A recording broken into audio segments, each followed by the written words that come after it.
Welcome to the Learning Pines YouTube. We hope this video helps. You start by preparing the environment. This is essential. Close Spotify so files are unlocked, then install Node.js and Git if you don't have them. These let you fetch and build themes. Once done, install the Spicetify CLI and create a backup of your current config so you can revert. Make sure to initialize Spicetify with the Spicetify CLI install command, then verify the Spicetify folder exists. This ensures the next steps modify the right files. You now fetch the theme into the Spicetify Themes directory.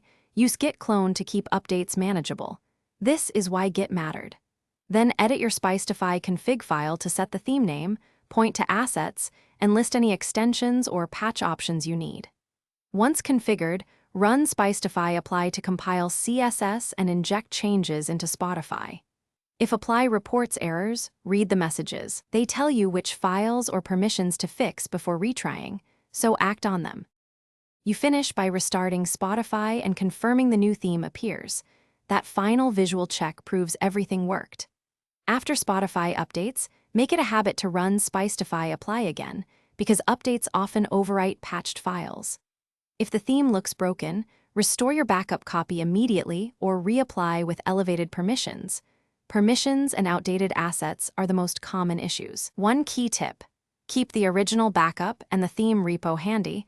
Those two things let you recover quickly. Thanks for watching. Consider subscribing if we helped you.